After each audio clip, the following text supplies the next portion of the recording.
Hi guys, welcome back to Devu view channel. இன்றைக்கி பார்த்தீங்கன்னா ஒரு அருமையான சூப்பர் டேஸ்டியான பூண்டு குழம்பு எப்படி செய்யுதுன்னு பார்க்கலாம். இது நல்ல ஒரு காரசாரமான சுருக்குன்னு ஒரு குழம்பு. இந்த குழம்பு ரொம்ப நல்லா டேஸ்டியாக இருக்கும். இது நானாக ஒரு ரெசிபி வீட்டில் செய்கிறது எப்படி அப்படிங்கிறத உங்களுக்கு காமிச்சிருக்கேன். அடுத்து என்ன வீடியோ வேணும்னு கீழே கமெண்ட் பண்ணுங்கள். வாங்க இப்போ வீடியோக்குள்ளே போய் பூண்டு மிளகு குழம்பு எப்படி செய்யுதுன்னு பார்க்கலாம். தேவையான பொருட்கள் பார்த்திங்கன்னா சின்ன வெங்காயம், அப்புறம் 2 பச்சை மிளகா துண்டாக வெட்டி வச்சுருக்கேன், கொஞ்சம் கருவேப்பிலை, இது வரமிளகா இருந்தாலும் எடுத்துக்கலாம். சின்ன பல் பூண்டு தான் நாங்கள் எடுத்திருக்கோம், அதனால் கொஞ்சம் ஒரு 10-16 பல் பூண்டு மாதிரி எடுத்து ஒரு பவுலில் வச்சுருக்கேன். இங்கே பார்த்திங்கன்னா இது புளி. இந்த புளி கொடம்புளி இல்லை உங்கள் வீட்டில் இருக்கிற நீங்கள் யூஸ் பண்ணுற புளி எது வேணாலும் எடுத்துக்கலாம். ஒரு பவுலில் அதை போட்டு நல்லா ஒரு 5 to 10 minutes சோக் பண்ணி ஊற வச்சுக்கோங்க. அப்புறம் இதை நம்ம கரைச்சி ஃபில்டர் பண்ணி நம்ம ஆட் பண்ணுவோம். ஒரு 5 minutes நல்லா ஊறிச்சு அப்படின்னா நம்ம இந்த புளியை எடுத்து யூஸ் பண்ணிக்கலாம். இப்போ நம்ம தாளிப்பு எப்படி ரெடி பண்ணுறது அப்படிங்கிறத பார்க்கலாம். முதல்ல ஸ்டவ் ஆன் பண்ணிக்கலாம். பண்ணிவிட்டு ஸ்டவ் மேலே ஒரு கடாய் வச்சுக்கலாம். கடாய் நல்லா காஞ்சி வரணும். அப்போ தான் நம்ம எண்ணெய் ஊற்றுறதுக்கு கரெக்டாக இருக்கும். கடாய் நல்லா காஞ்சது எண்ணெய் ஊற்றிக்கலாம். இப்போ பாருங்கள், கடாய் நல்லா காஞ்சிருச்சு. இப்போ நான் யூஸ் பண்ணுறது நல்லெண்ணெய் யூஸ் பண்ணுறேன். நல்லெண்ணெய் யூஸ் பண்ணி புளிக்குழம்பு, பூண்டு குழம்பு, எந்த குழம்பு செஞ்சாலும் செம டேஸ்ட்டாக இருக்கும். ஸோ தேவையான அளவு நம்ம நல்லெண்ணெய் ஊற்றிக்கலாம். பாருங்கள், உங்களுக்கு தேவையான அளவு நல்லெண்ணெய் ஊற்றிக்கோங்க. இந்த அளவுக்கு இருக்கட்டும். எண்ணெய் நல்லா காஞ்சதும் ஃபஸ்ட்டு இதில் வெந்தயம் ஆட் பண்ணிக்கணும். புளிக்குழம்புக்கு வெந்தயம் நல்ல ஒரு டேஸ்ட் கொடுக்கும்.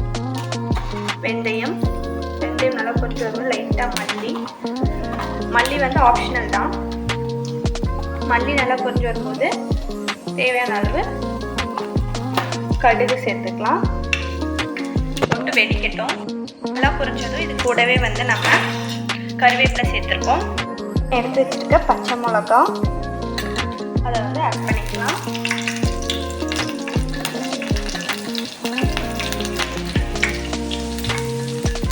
அது கூடவே எல்லா மிளகாயும் ஆட் பண்ணி ஃப்ரை பண்ணி வச்சுக்கலாம். மிளகா போட்டதும் இப்போ நம்ம எடுத்து வச்சுருக்க பூண்டு மற்றும் சின்ன வெங்காயத்தை ஆட் பண்ணிக்கலாம். ஆட் பண்ணி நல்லா ஃப்ரை பண்ணிக்கலாம். பாருங்கள், ஸோ நல்லா நல்லெண்ணெய் நல்லா ஃப்ரை பண்ணி வச்சுக்கலாம். நல்லா தலைன்னு நல்லா ஃப்ரை ஆகி வந்தால் அது டேஸ்ட் பார்த்திங்கன்னா செம்ம சூப்பராக இருக்கும். ஸோ நல்லா ஃப்ரை ஆகட்டும். பூண்டு, சின்ன வெங்காயம் ஓரளவுக்கு நல்லா வதங்குற அளவுக்கு ஃப்ரை பண்ணி விட்டிங்கன்னா தான் பூண்டு குழம்புக்கு நல்ல டேஸ்ட்டாக இருக்கும். பூண்டு புளி குழம்பு. ஏன்னா இது எல்லாத்தோட ஃபேவரட், என்னோடய ஃபேவரெட்டு கூட. இந்த மாதிரி செஞ்சு பாருங்கள், கண்டிப்பாக டேஸ்ட்டாக இருக்கும். நல்லா ஃப்ரை பண்ணிக்கலாம். பாருங்கள், இந்த மாதிரி வெங்காயமும் பூண்டும் நல்லாவே வதங்கிடுச்சு. இப்போ இந்த ஸ்டேஜில் நான் ஒரு தக்காளியை கட் பண்ணி வச்சுருக்கேன், அதை ஆட் பண்ணிக்கலாம். சேர்த்துட்டு நல்லா ஃப்ரை பண்ணி வச்சுக்கலாம். நான் தக்காளி ஃபஸ்ட்டே சொல்லியிருக்கணும் கைஸ், பட் நான் மிடில் சொல்கிறேன். நான் இப்போது ஆட் பண்ணிக்கிறேன். நீங்கள் ஃபஸ்ட்டே சாப் பண்ணி வச்சு ஆட் பண்ணிக்கோங்க. இப்போ இது நல்லா ஃப்ரை ஆகட்டும், இருக்கட்டும். நல்லா தக்காளி ஆட் பண்ணதுக்கப்புறம் நல்லாவே வெந்துட்டுருக்கு. இந்த கேப்பில் பார்த்திங்கன்னா நம்ம மசாலாஸ் எல்லாம் ஆட் பண்ணிக்கலாம். தேவையான அளவு மஞ்சள்தூள் நான் ஒரு பிஞ்ச் ஆட் பண்ணுறேன். அப்புறம் வீட்லேயே அரைச்ச மிளகாத்தூள் தான் நாங்கள் யூஸ் பண்ணுறோம். உங்கள்கிட்ட மிளகாத்தூள் இருந்துச்சுன்னா நீங்கள் அதவே ஆட் பண்ணிக்கலாம். இது நல்லா வெந்துட்டு ஃப்ரை ஆகுது. தேவையான அளவு சில்லி பவுடர் சேர்த்துக்கோங்க. மல்லி நான் ஆல்ரெடி சேர்த்துட்டனால நான் மல்லித்தூள் சேர்க்கலை. அப்படி இல்லைன்னா நீங்கள் மல்லித்தூள் சேர்த்து ஃப்ரை பண்ணி வச்சுக்கோங்க. இது நல்லா வதங்கட்டும்.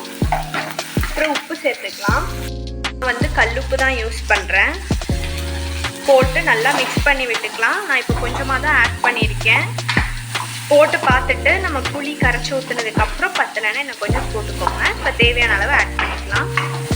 ஆட் நல்லா ஃப்ரை பண்ணி விட்டுலாம். இந்த மசாலா பாருங்கள் நல்லா தொக்கு மாதிரி இந்த மாதிரி ஃப்ரை ஆகி வரணும். அப்போ தான் வந்து குழம்புமே டேஸ்ட்டாக இருக்கும். நீங்கள் நல்லெண்ணெய் யூஸ் பண்ணி செஞ்சிங்கன்னா உடம்புக்கும் ரொம்ப நல்லது. அது மட்டும் இல்லாமல் குழம்புமே நல்லா டேஸ்டியாக வரும்.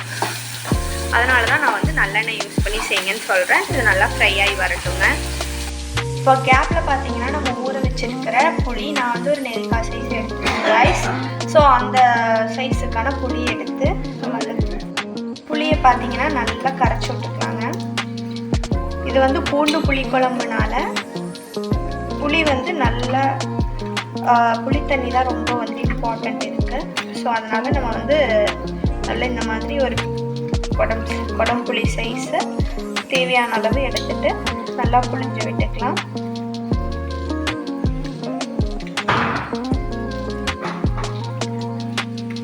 நல்லா பாருங்கள் இந்த மாதிரி நல்லா இந்த புளியோட வேஸ்ட் எல்லாம் அந்த பல்ப் எல்லாமே வந்து அந்த வாட்டரில் மிக்ஸ் ஆகிற அளவுக்கு நல்லா இந்த மாதிரி புளிஞ்சுக்கிட்டாங்க நம்மளுக்கு ரிச்சான புளி தண்ணி வந்து கிடைக்கும்.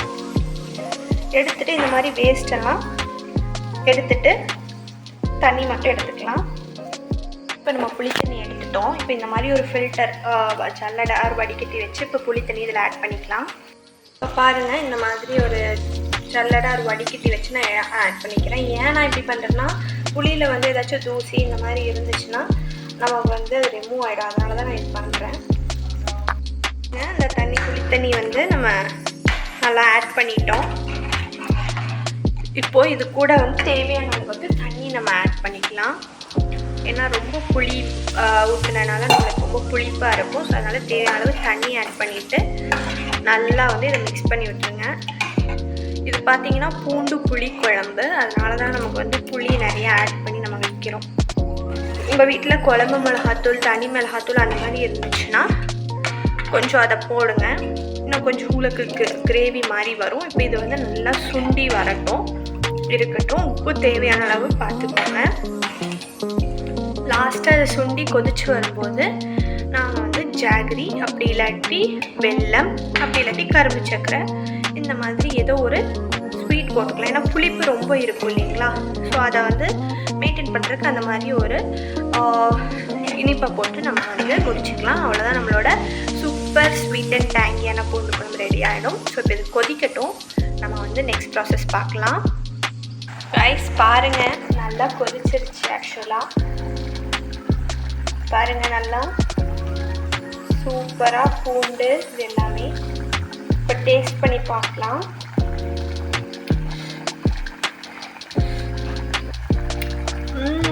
நல்ல ஒரு டேங்கினஸ் ஒரு புளிப்பு இருக்குது. இப்போது இந்த நல்லா இப்படி கொதிச்சு வர ஸ்டேஜில் நம்ம ஒரு ஸ்பூன் இல்லைனா 2 ஸ்பூன்ஸ் வந்து வெல்லம் ஆட் பண்ணிக்கலாம். அப்படி இல்லாட்டி நாட்டு சக்கரை ஆட் பண்ணிக்கலாம். நான் வந்து இன்றைக்கி நாட்டு சக்கரை ஆட் பண்ணிக்கிறேன். வந்து பார்த்திங்கன்னா இந்த மாதிரி நாட்டு சக்கரை ஒரு ஸ்பூன் ஒரு நல்ல ஒரு கொம்பு சைஸ் அளவு ஒரு ஸ்பூன் போட்டிருக்கேன். போதும். போட்டுட்டு நல்லா மிக்ஸ் பண்ணி விடுங்க. இப்போவே பாருங்கள் தலைன்னு எப்படி கிரேவி சூப்பராக ரெடி ஆகிருக்குன்னு. கண்டிப்பாக இது வந்து கோல்டு காஃபு இந்த மழை காலத்தில் சாப்பிட்றதுக்கு ரொம்ப ஒரு இதமான கிரேவியாக இருக்கும். கண்டிப்பாக நீங்களும் இதை ட்ரை பண்ணி பாருங்கள்.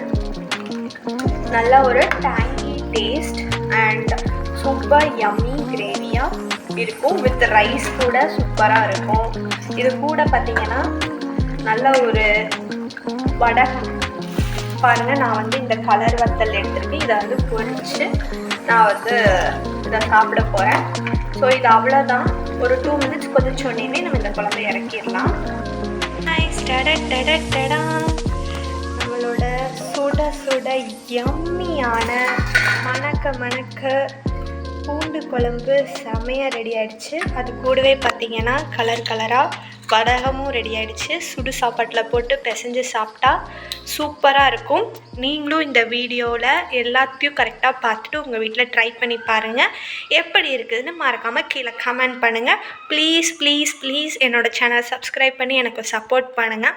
நீங்கள் என்ன வீடியோ நெக்ஸ்ட் போடணுன்னு கமெண்ட்டில் போடுறீங்களோ கண்டிப்பாக நான் அதை போடுறேன். Please do support for my channel. Meet you in next video. Until then, tata bye bye from Devu.